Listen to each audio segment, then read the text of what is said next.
sabemos do momento que nos cerca. Passamos um triste momento, preocupação, doença e peste, o vírus que voa no vento. Mas também sabemos da nossa garra, nosso povo é valente. Estamos em casa, mais crentes, a peste passará rapidamente. Nossa cidade está de parabéns. Aqui o contágio está controlado, mas nossa maior preocupação agora é com o nosso alunado, que em casa, distante da escola, precisa do aprendizado.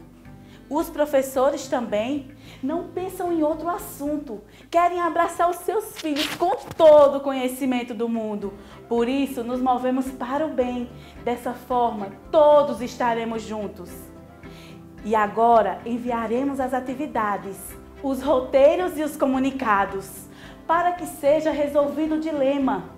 Leiam com todo cuidado, para que seja um pouco mais fácil passar por esse problema sem que haja o contágio. Cada um aprendendo de verdade, mas cada um na sua própria casa. Com as propostas organizadas, com as dicas dos professores, nossos alunos seguem crescendo, da aprendizagem são construtores. E logo, logo nos abraçaremos e todos cheios de conhecimento, para frente seguiremos, livres de todas as dores.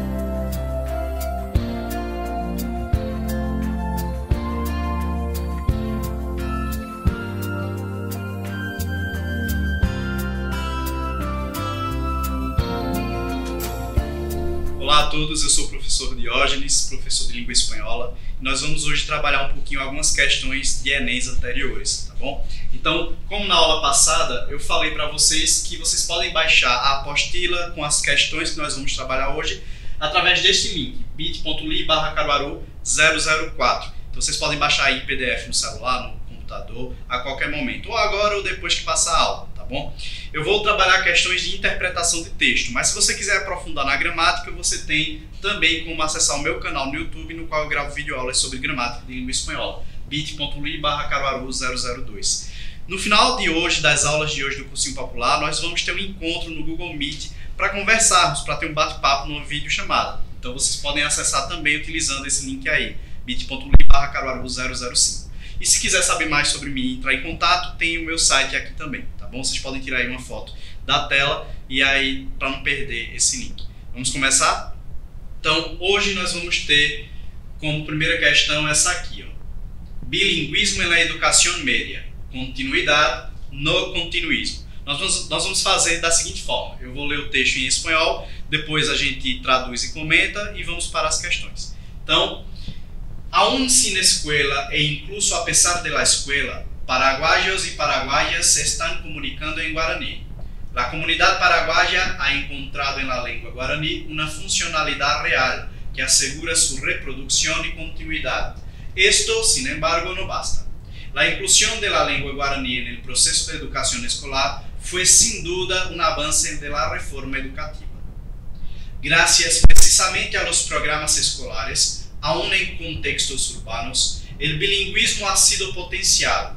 Los guaraní hablantes se han acercado con mayor fuerza a la adquisición del castellano, y algunos castellano hablantes perdieron el miedo al guaraní y superaron los prejuicios en contra de él. Dejar de fuera de la educación media al guaraní sería echar por la borda tanto trabajo realizado, tanta esperanza acumulada. Cualquier intento de marginación del guaraní en la educación paraguaya merece la más viva y decidida protesta. pero esta postura ética no puede encubrir el continuismo de una forma de enseñanza del guaraní que ya ha causado demasiados estragos contra la lengua, contra la cultura y aún contra la lealtad que las paraguayas y los paraguayos sienten por su querida lengua. El guaraní, lengua de comunicación, sí, y 1000 veces sí. Lengua de imposição, não. E aí a gente tem aqui a fonte, lembrando que é muito importante fazer a leitura da fonte, porque ela pode trazer alguns elementos a mais para a nossa compreensão do texto e até para ajudar na resposta da questão, certo?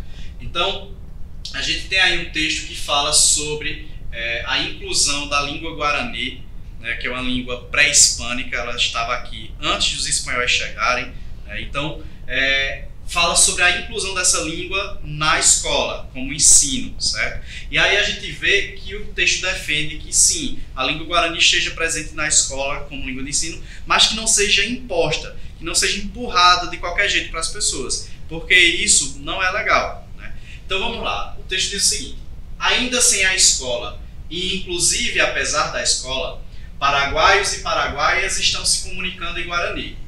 A comunidade paraguaia encontrou na língua guarani uma funcionalidade real que assegura sua reprodução e continuidade.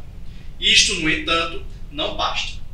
A inclusão da língua guarani no processo de educação escolar foi sem dúvida um avanço da reforma educativa.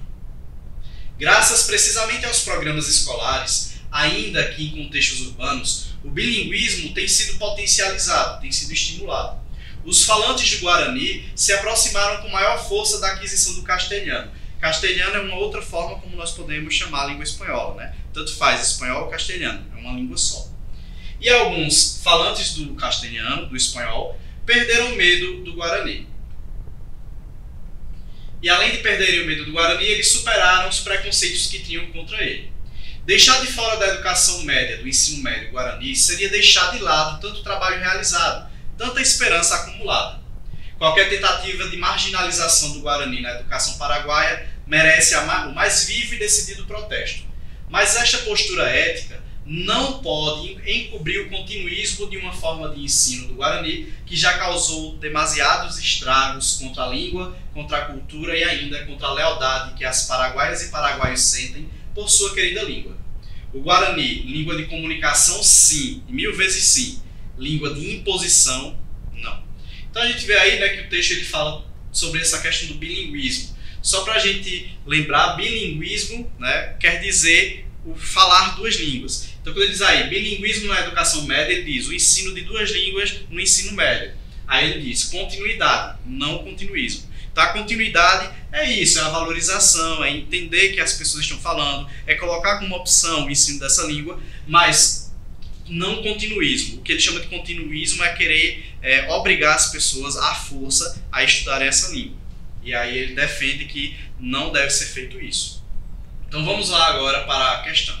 A questão dizia o seguinte, ó: em alguns países bilíngues, o uso de uma língua pode se sobrepor a outra, gerando uma mobilização social em prol da valorização da menos proeminente. Então ele está dizendo assim, que em países onde há duas línguas faladas, certo? Geralmente uma delas é falada mais do que a outra. E aí essa outra ela, muitas vezes pode ir perdendo força. Então, para tentar evitar que essa língua morra, a sociedade pode se reunir e fazer alguma coisa para que essa outra possa se soerguer. Então, ele dá essa introdução e diz, de acordo com o texto, no caso do Paraguai, esse processo se deu, esse processo de tentar recuperar, de soerguer, de não deixar se perder, morrer a língua guarani, o que foi feito lá no Paraguai para evitar essa morte do Guarani? Deem uma olhada aí nas alternativas, eu vou dar um tempinho para vocês acharem a resposta. Vamos lá.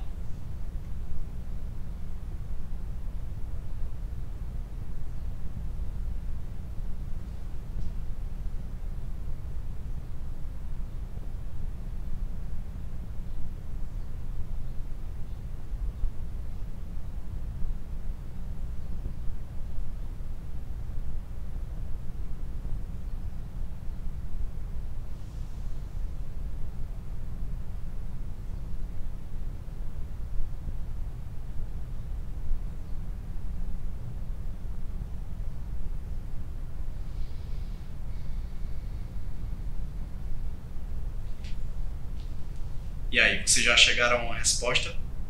Vamos ver. Então, o que foi feito lá no Guarani, não, lá no Paraguai, para que o Guarani não morresse, não fosse esquecido? Letra A. Foi a falta de continuidade do ensino do Guarani nos programas escolares? Foi a falta do ensino dele que fez com que ele fosse recuperado? Não. Letra B. Preconceito existente contra o Guarani, principalmente nas escolas. Foi o preconceito que fez com que o Guarani fosse salvo? Não. Esperança acumulada na reforma educativa da educação média. É a esperança na reforma? Não, a reforma foi feita e foi incluído o Guarani no ensino médio. Então não é a esperança de uma reforma, a reforma foi feita. Letra D. Inclusão e permanência do Guarani nas escolas. Sim, essa inclusão e essa permanência da opção do Guarani foi uma medida da sociedade para tentar fazer com que o Guarani não morresse. Então essa é a resposta. Letra D. Letra E dizia o seguinte: o continuismo do ensino do castelhano nos centros urbanos. Foi a continuidade, foi o espanhol sempre está sendo ensinado nas escolas, que fez com que o Guarani não morresse? Não. Então a resposta certa, letra D.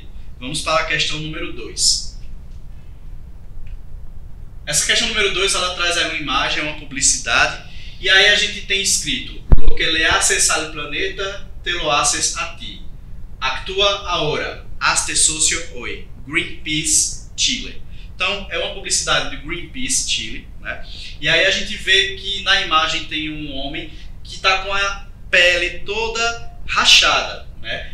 Toda deteriorada. E aí a gente vê também ali no fundo algumas chaminés lançando fumaças poluentes ao meio ambiente. Então, a partir dessa imagem, e é muito importante que quando vocês tiverem uma questão lá no Enem, na prova, que tenha imagem e texto, vocês não vão olhar só para o texto, olhem também para as imagens, porque as imagens também são linguagens não verbais, mas elas também comunicam algo. Então é muito importante que vocês prestem atenção nas imagens. Quando encontrar uma charge, uma tirinha, não olhe só para os balõezinhos onde estão as falas dos personagens. Olhem também para a expressão do personagem, o cenário. E isso é também linguagem, aquilo também está comunicando.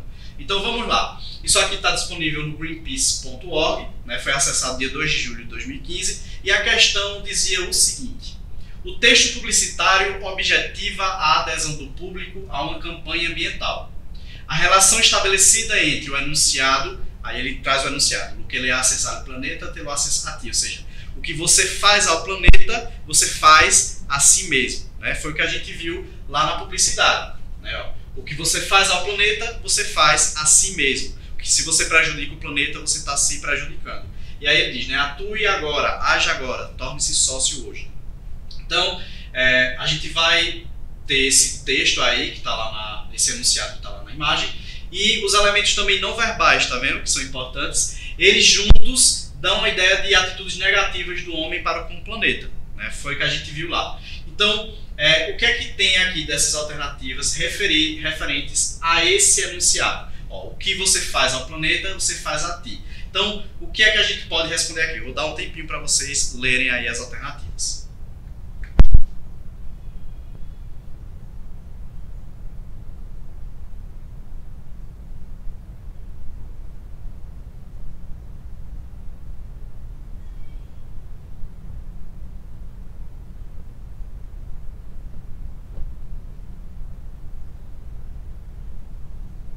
E aí, já temos uma resposta?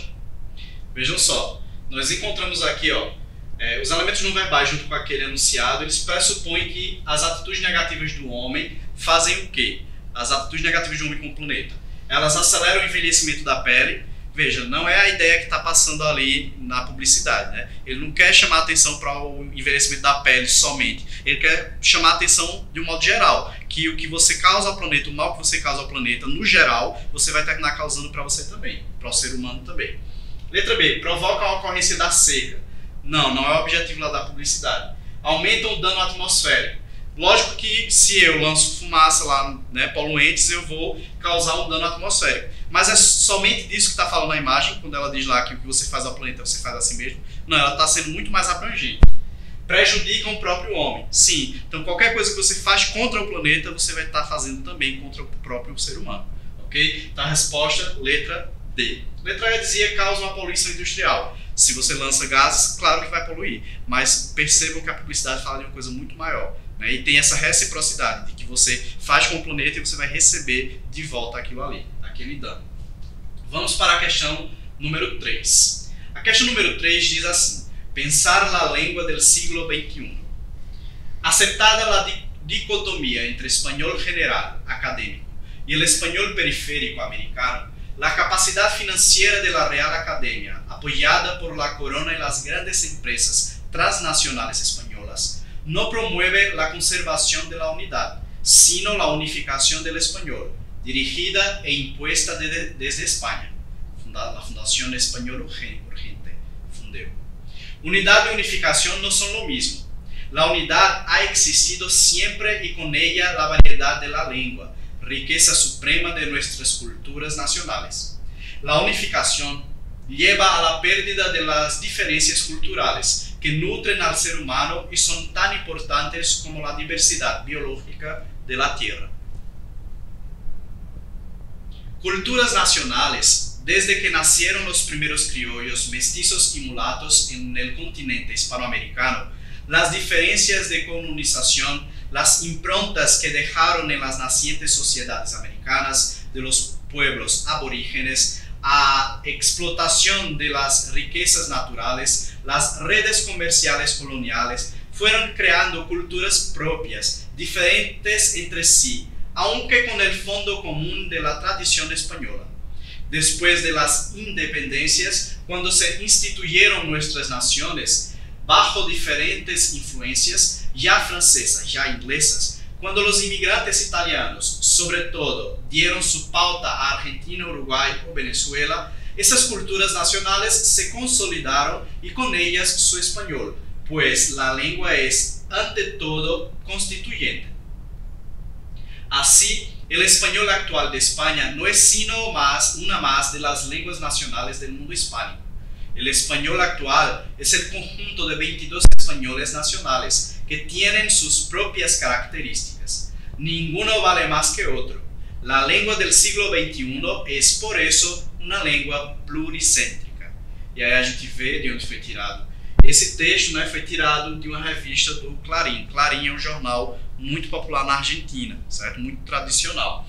E aí a gente vê que fala a notícia sobre o espanhol, né, sobre a língua espanhola. E aí ele destaca que a língua espanhola ela é falada em 22 países do mundo, mas que ela não é ela não possui uma única forma, ela tem particularidades, que são as riquezas, né? Cada país tem sua particularidade e isso é o que torna a língua espanhola tão rica, essas diferenças que existem culturais, porque a língua ela se permeia pela cultura, né? A língua ela é viva e ela vai se modificando a partir daqueles que falam ela. Então, a gente vê que ele fala disso aí e ele coloca uma crítica à Real Academia Espanhola, que é a academia de letras da gente aqui no Brasil. Na Espanha se chama Real Academia Espanhola, porque o texto ele diz que essa Real Academia tenta promover uma unificação, ou seja, ela tenta fazer com que todas as línguas de todos os países sejam iguais à língua espanhola que é falada na Espanha. Porém, ele diz que isso é prejudicial, porque é uma imposição aos outros países, né? E a gente vê aí que foi tirado de um jornal argentino, e é muito comum que os países que foram colonizados pela Espanha tenham um certo, vamos chamar de ranço, com a Espanha, que foi quem colonizou, quem roubou as riquezas, que maltratou, que escravizou. Então, a gente vê que esse texto ele tem um pouquinho dessa raiva, desse ódio para com a Espanha. Ele fala, por exemplo, aí que a Espanha tenta promover essa unificação para que haja uma única forma que é a falada na Espanha. Mas aí o texto defende que é preciso haver uma unidade, porque o espanhol, de fato, é uma língua única. Você falando em qualquer outro país, você vai compreender. Porém, existem coisas que são únicas de cada local. E o texto defende que haja, de fato, essas particularidades, porque isso torna rico, né? Ele fala que a língua ela é pluricêntrica. Ou seja, não existe um centro único, não existe uma língua que é mais correta do que a outra. Não, o espanhol da Espanha é uma a mais em relação à do Equador, da Argentina, do Chile, do México, de onde quer que fala espanhol. Tá? Então vamos lá. Para pensar a língua do século XXI, né? Pensar a língua do século XXI. Aceitada a dicotomia entre espanhol geral, acadêmico, e o espanhol periférico americano, a capacidade financeira da Real Academia, apoiada pela coroa e as grandes empresas transnacionais espanholas, a gente sabe, né, que a Espanha ela é uma monarquia. Então, Quando ele fala que é a coroa espanhola, a monarquia. Então, grandes empresas também transnacionais espanholas que financiam a Real Academia, ela não promove a conservação da unidade, mas a unificação do espanhol, dirigida e imposta desde a Espanha. E aí a gente vê quem foi que afirmou isso, foi a Fundação Espanhola Urgente. Unidade e unificação não são o mesmo. A unidade existiu sempre e com ela a variedade da língua, riqueza suprema de nossas culturas nacionais. A unificação leva à perda das diferenças culturais, que nutrem o ser humano e são tão importantes como a diversidade biológica da Terra. Culturas nacionais. Desde que nasceram os primeiros crioulos mestiços e mulatos no continente hispano-americano, as diferenças de colonização, as impressões que deixaram nas nascentes sociedades americanas dos povos aborígenes, a exploração das riquezas naturais, as redes comerciais coloniais foram criando culturas próprias, diferentes entre si, ainda que com um fundo comum da tradição espanhola. Depois das independências, quando se instituíram nossas nações sob diferentes influências, quer francesas, quer inglesas, quando os imigrantes italianos, sobretudo, deram sua pauta à Argentina, Uruguai ou Venezuela, essas culturas nacionais se consolidaram e com elas seu espanhol, pois a língua é, antes de tudo, constituinte.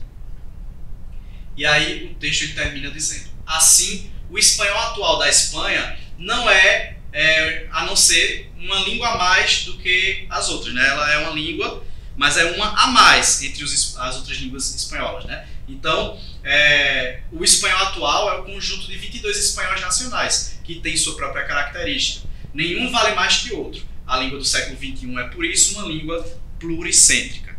Então, vamos agora para a questão. A questão diz o seguinte: o texto aborda a questão da língua espanhola no século XXI e tem como função apontar. Então, esse texto aí, ele está apontando o quê? Ele está indicando o quê? Dê uma olhadinha aí nas alternativas.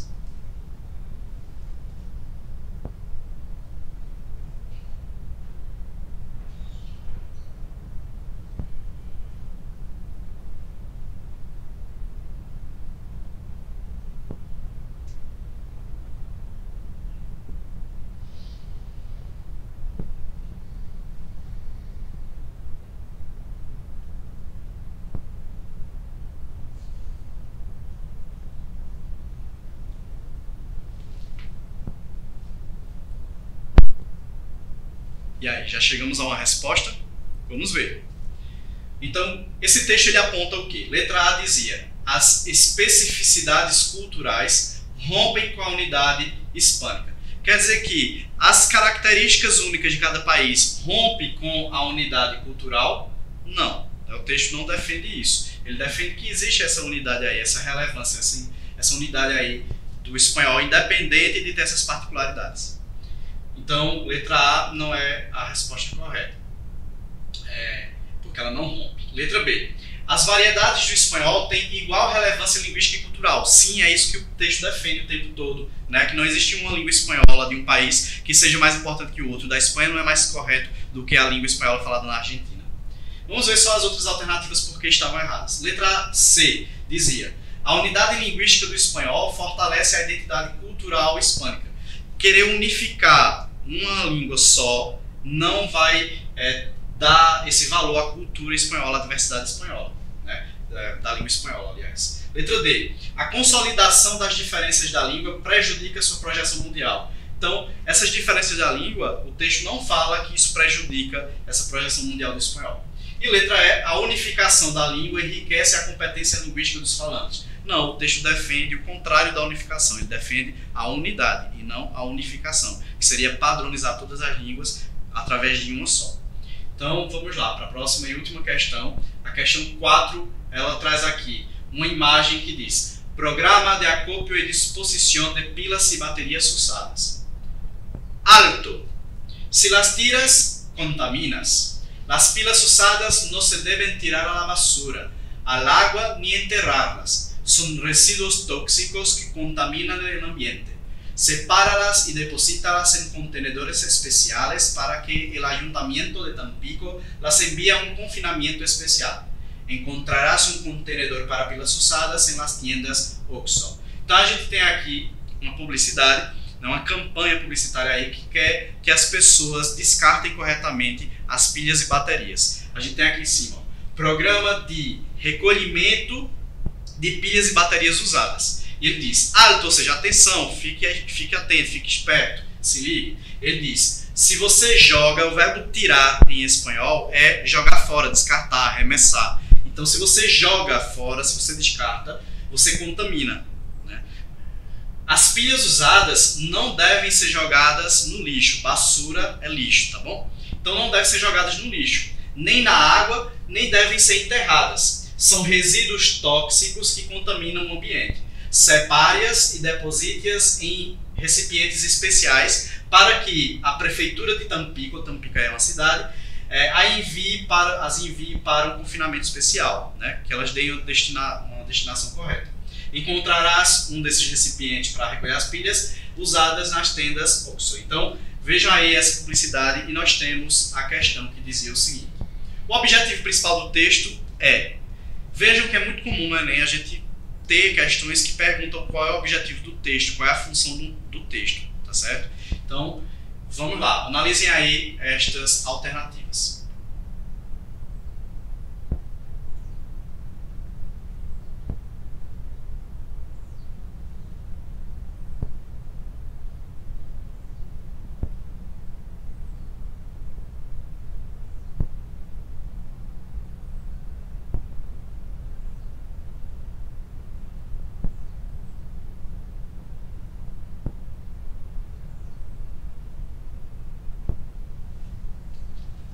Vamos lá?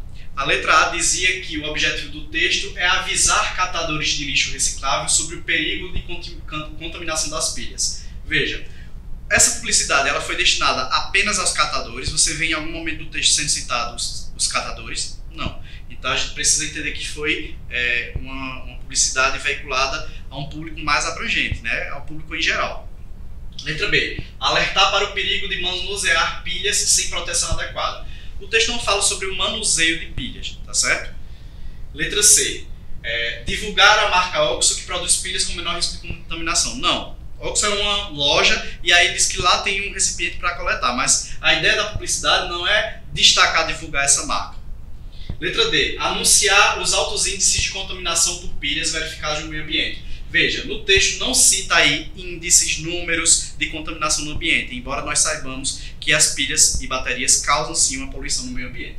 Letra E dizia, apresentar um programa de recolhimento de pilhas. Sim, esse é o objetivo do texto, né? O objetivo principal. O texto foi construído para quê? Para que as pessoas tomassem conhecimento sobre esse programa de recolhimento de pilhas, tá bom? Então, pessoal, aqui estão os links, né, de que eu falei, para a apostila, para o meu canal no YouTube, para a reunião que nós vamos ter, a videochamada que nós vamos ter assim que acabarem as aulas de hoje do Cursinho Popular, ok? Então, um grande abraço e até a próxima.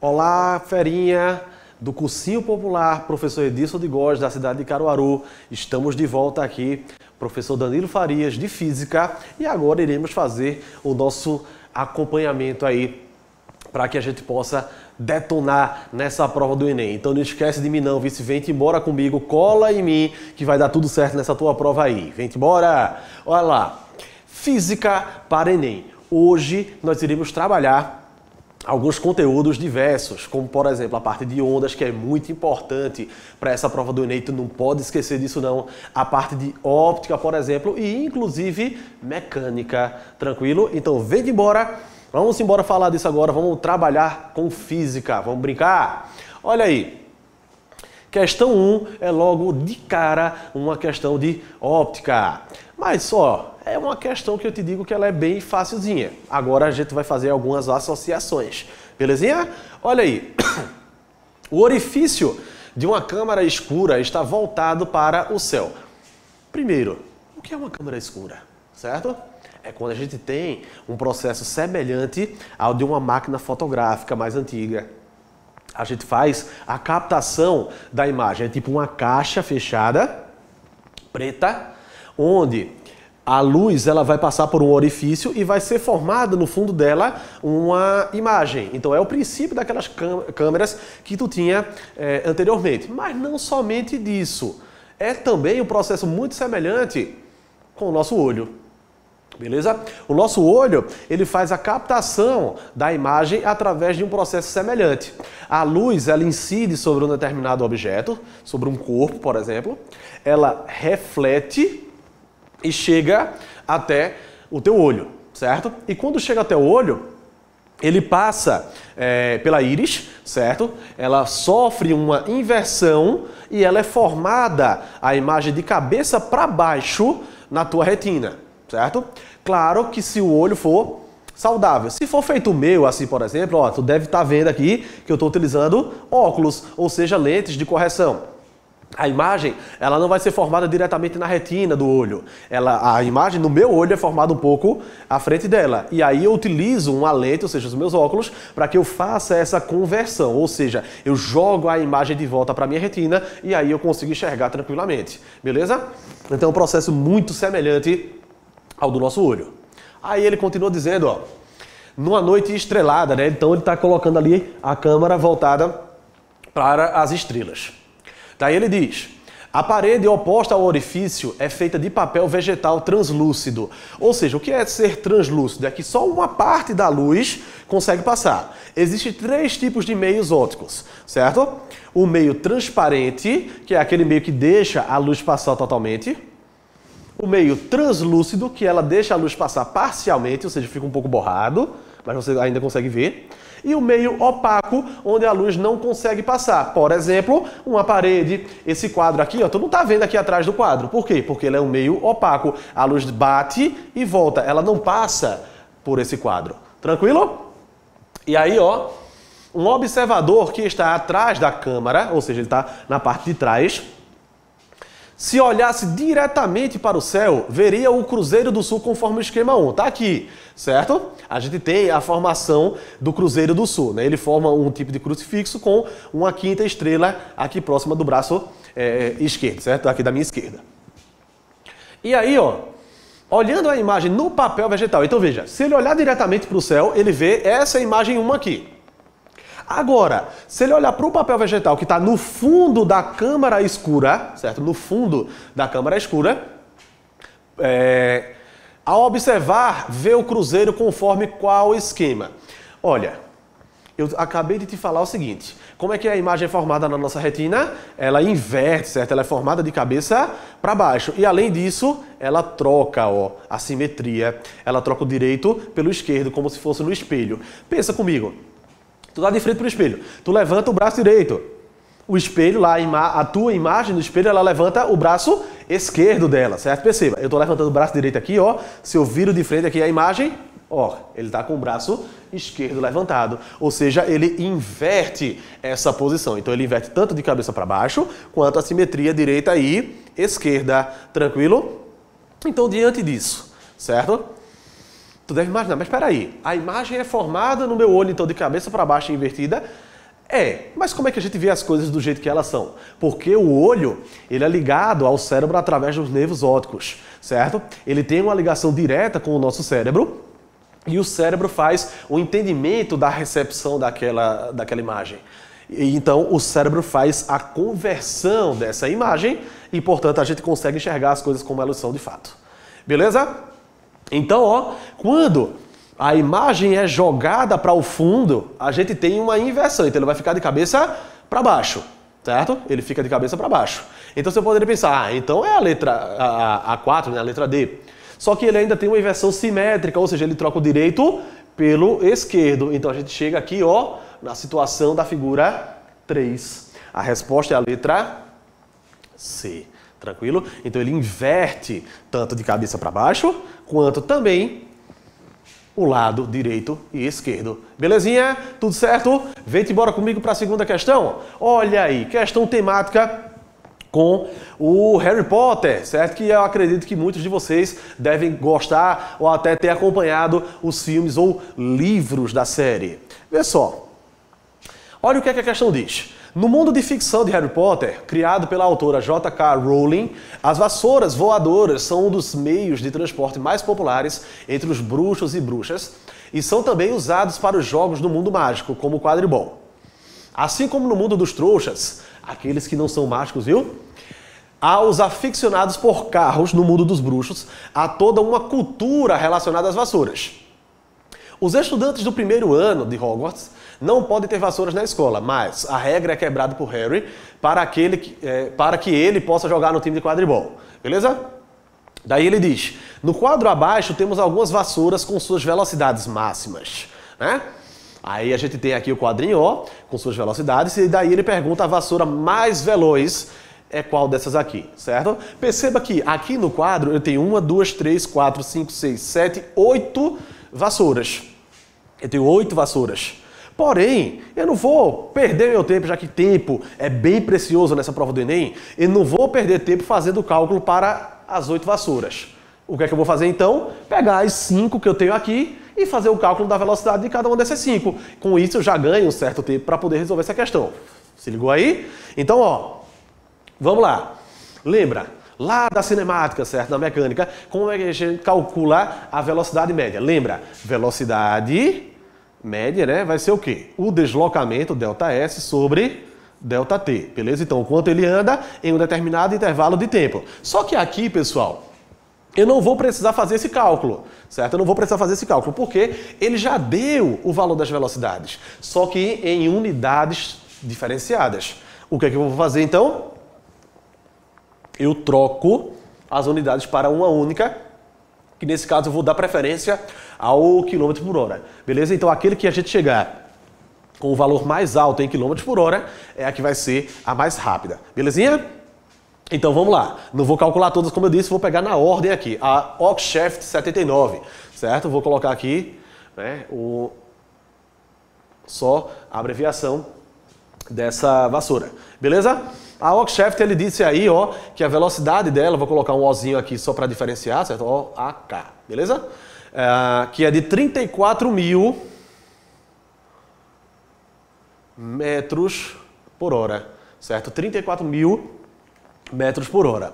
E aí presta atenção no seguinte, se eu estou falando 34.000, lembra, 1 quilômetro é igual a 1.000 metros. 1 quilômetro é igual a 1.000 metros. Então, se eu tenho aqui 34.000 metros, então eu posso dividir isso daqui por 1.000. Posso dividir isso por 1.000. Então, fazendo aqui, ó, perceba, porque aqui a diferença é de 1.000, beleza? Então, ó, eu posso cortar esse zero com esse zero, esse com esse e esse com esse, restando apenas quanto? 34 km por hora é o valor da velocidade da Oxshaft 79. Tranquilo? Bora lá? Agora a letra B, a velocidade da Comet. 140. Olha aí, ele deu aí na tabela que ela é de 3 milhões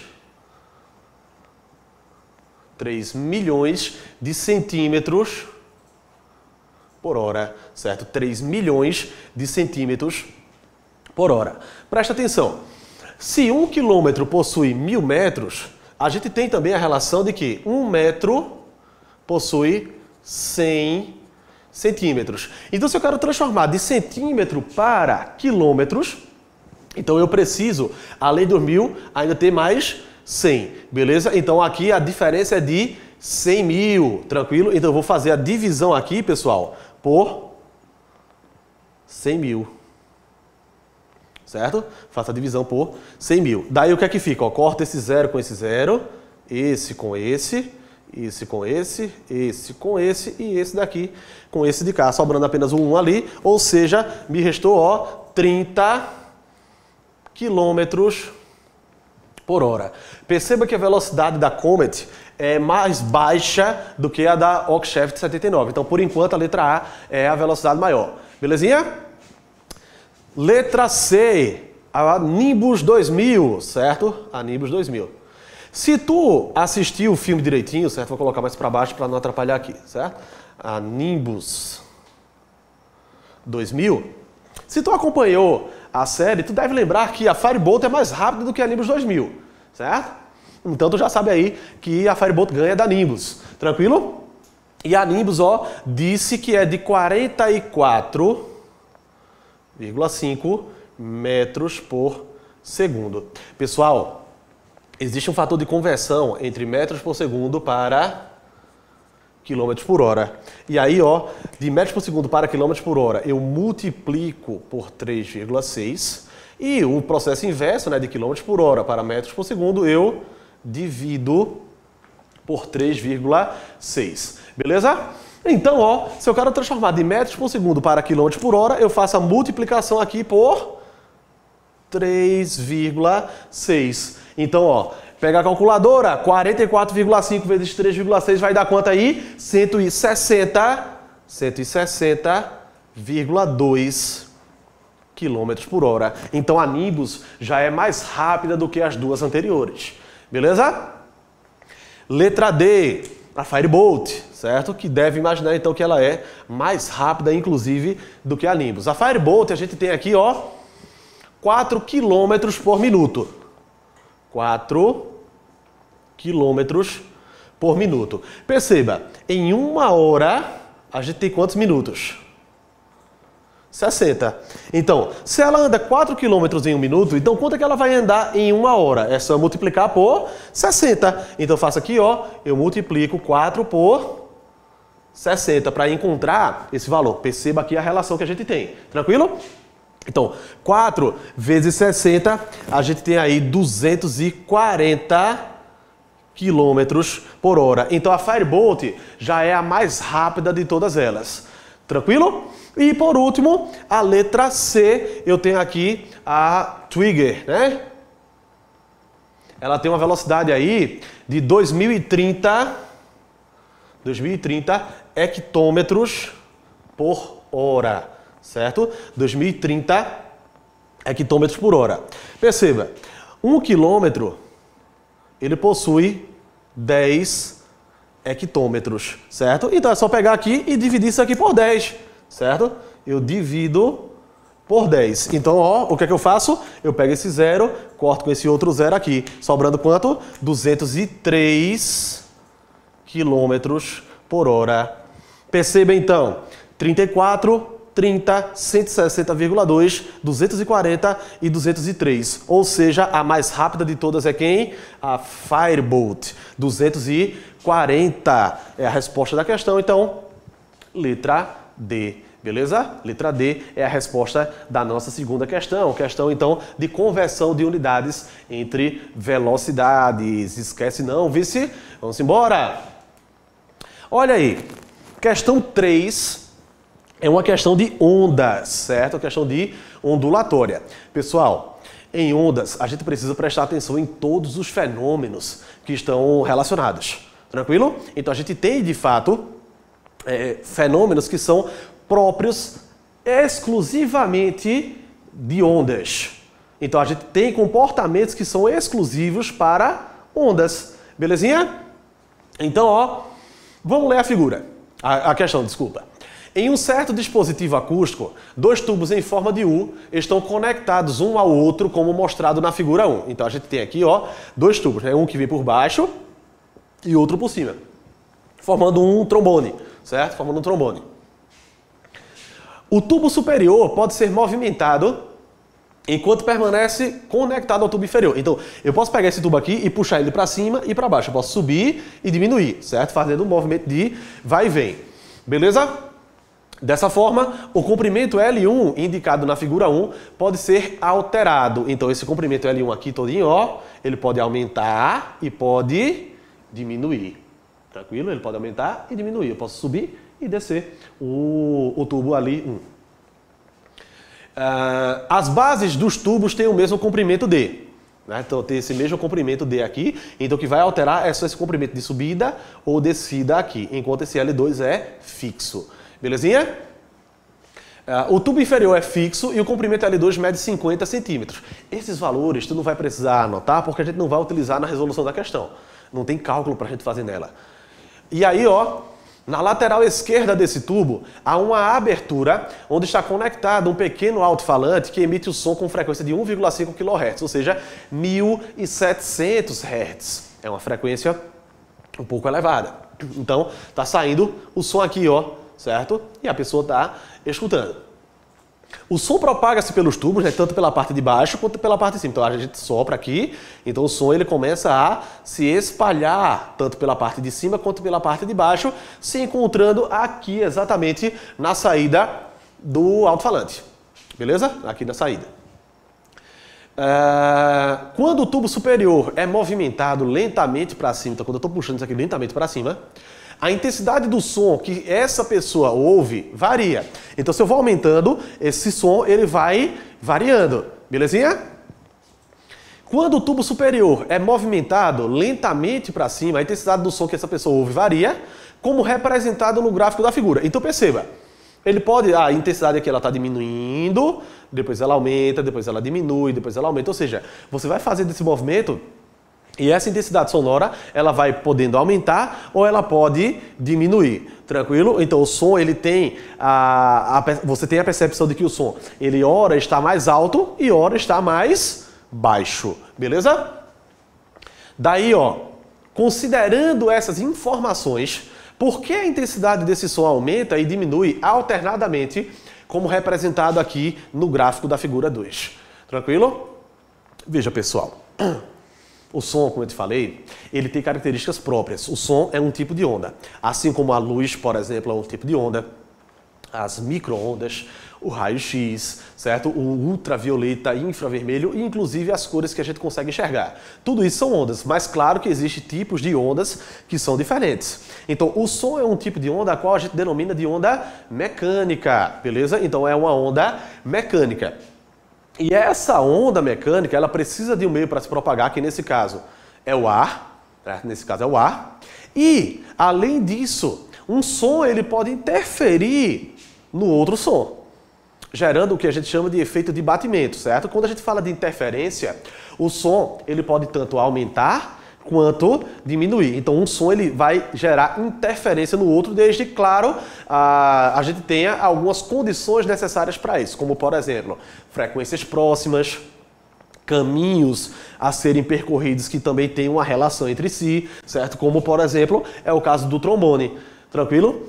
Então, quando o som aumenta, a gente chama esse tipo de interferência construtiva. Certo? Interferência construtiva.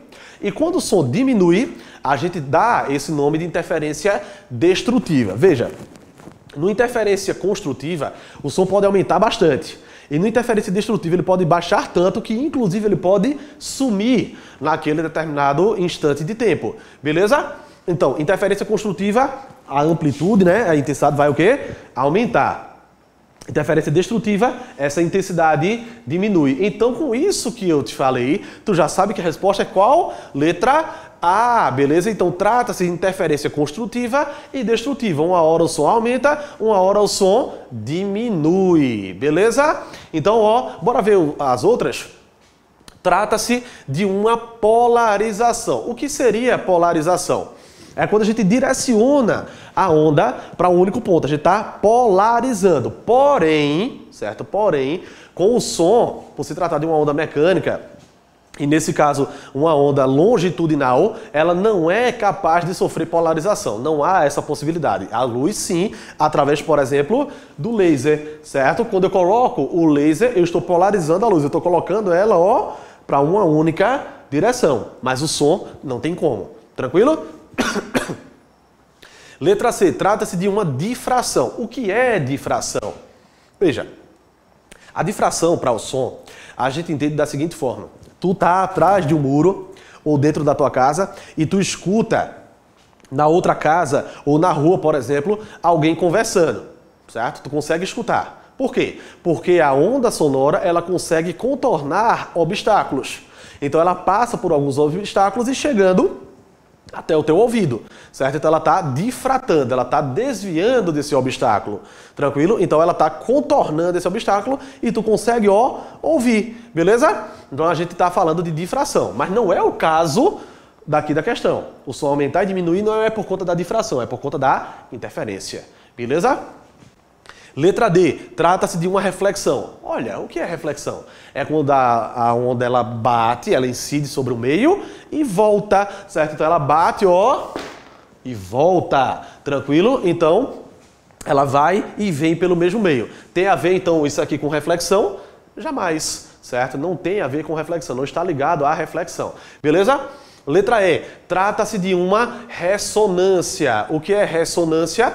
É quando a gente tem um determinado sistema, por exemplo, e ele é composto por moléculas. Essas moléculas, elas estão em movimento, certo? E elas têm uma frequência de movimento. Ou seja, o que significa isso? Quando a onda vai incidir ali, certo? Ela vai bater naquele sistema, com essa mesma frequência aí, né, qual a gente chama de frequência própria, a gente tem, então, essas oscilações acontecendo. Então, cada vez mais elas vão ficando mais intensas e aquele sistema vai recebendo mais e mais energia.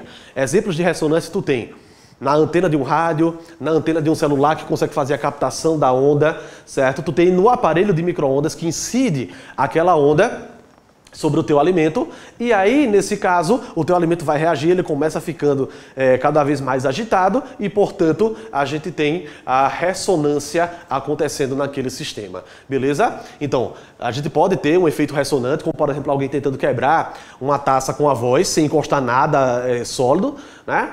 Porém, não é o caso aqui do nosso problema, certo? Dessa questão 3. Tranquilo, pessoal? Então, resposta: interferência construtiva e destrutiva. É o que está gerando esse aumento e esse decréscimo da nossa percepção auditiva. Belezinha? Vamos embora aqui para essa outra questão. Olha lá.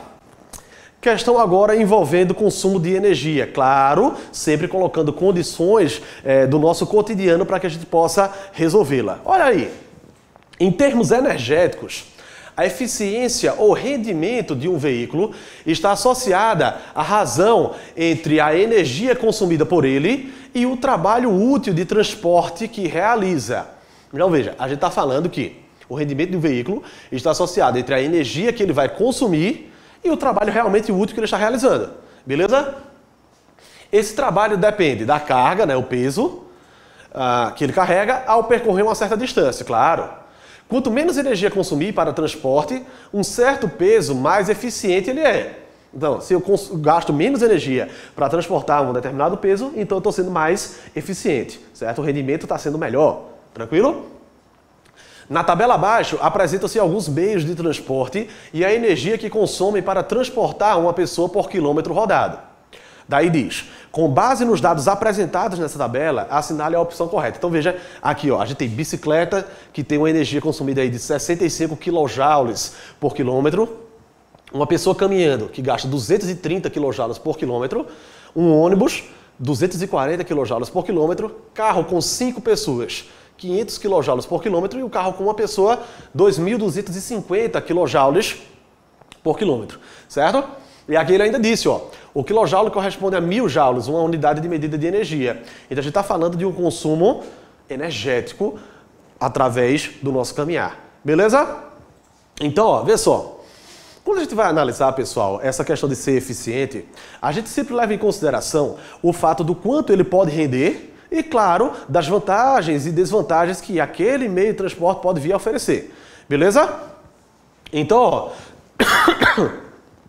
veja o seguinte, a gente tem aí, letra A, o meio mais eficiente é o ônibus. Perceba, o ônibus, ele tem um consumo de 240 kJ por quilômetro. Veja que, nesse caso, a bicicleta aparentemente é mais eficiente do que o próprio ônibus, certo? O consumo é bem menor, tranquilo? Então a letra A é falsa, beleza? Letra B. O uso de uma bicicleta comparado ao uso de um carro transportando apenas um passageiro apresenta mais vantagens do que desvantagens. Presta atenção. Apesar do consumo, ou seja, da eficiência da bicicleta ser melhor do que o carro com apenas um passageiro, mas a gente tem algumas desvantagens, como por exemplo o risco, né, de você estar andando e alguma coisa bater. o cansaço que você vai ter, certo? Então tudo isso deve ser levado em consideração. Então eu não diria que ele apresenta mais vantagens do que desvantagens. O consumo é melhor, mas existem outras desvantagens que fazem o carro então levar uma certa vantagem, beleza? Então a letra B é falsa. Letra C. O mais eficiente é sempre o melhor porque produz muita energia. Não, nem sempre ele vai ser o melhor. Ele pode produzir muita energia e ao mesmo tempo também consumi-la demais. Ele pode poluir demais e inclusive apresentar riscos. Então a letra C é falsa. Letra D. Um veículo é mais eficiente quando é mais veloz. Ele pode ser muito veloz e consumir também muita energia. É por isso que a gente diz, quando a gente anda com velocidade muito alta num carro, a gente está consumindo muita gasolina, por exemplo. Beleza? Então a letra D é falsa. Letra E, um carro transportando apenas um passageiro é menos eficiente do que um carro transportando apenas 5 passageiros. Perceba, é quase aqui é mais do que o quádruplo, inclusive, certo? É mais do que o quádruplo. Então, de fato, a resposta é a letra E, beleza? Resposta é a letra E. Tranquilo? Então a gente tem que, de fato, o carro com um passageiro, ele é menos eficiente, sim. Belezinha, pessoal? Tudo certo? Então a gente se vê no nosso próximo encontro. Eu vou deixando para vocês um grande abraço à distância aí e a gente vai se falando. Não se perde não, vê se liga e vem embora comigo para as próximas aulas de física. Valeu! Aula em casa também pelo YouTube. Todos os dias, as aulas da TV estão disponíveis na internet para facilitar os seus estudos. Acesse youtube.com/Prefeitura de Caruaru Oficial.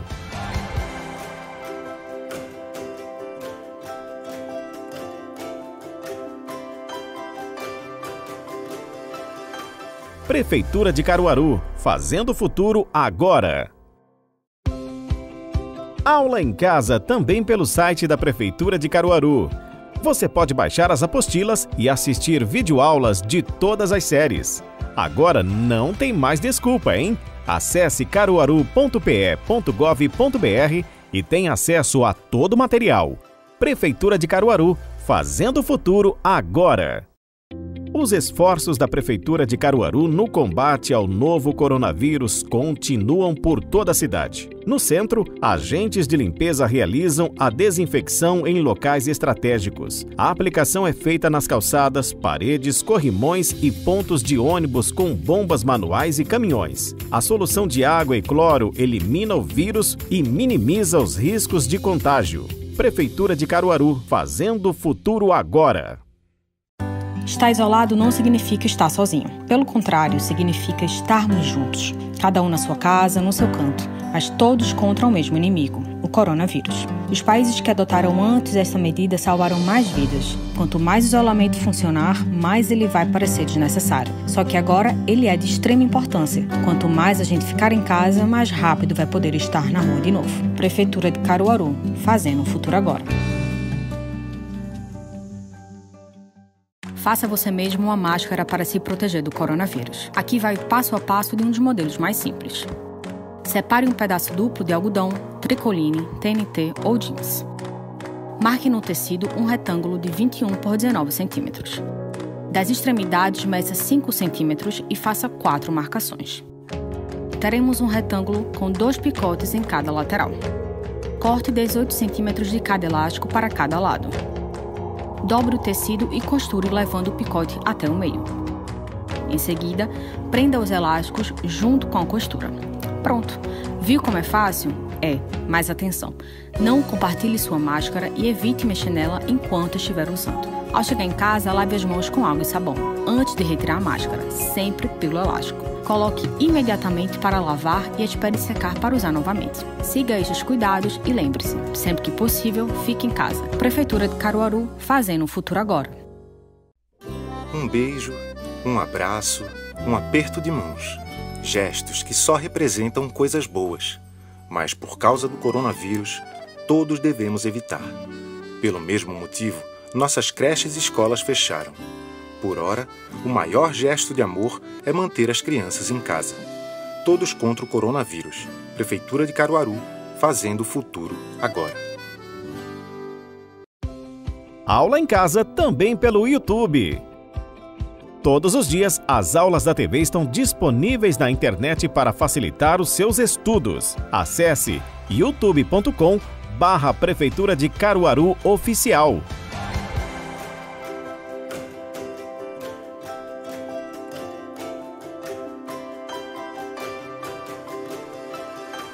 Prefeitura de Caruaru, fazendo o futuro agora. Aula em casa também pelo site da Prefeitura de Caruaru. Você pode baixar as apostilas e assistir videoaulas de todas as séries. Agora não tem mais desculpa, hein? Acesse caruaru.pe.gov.br e tenha acesso a todo o material. Prefeitura de Caruaru, fazendo o futuro agora.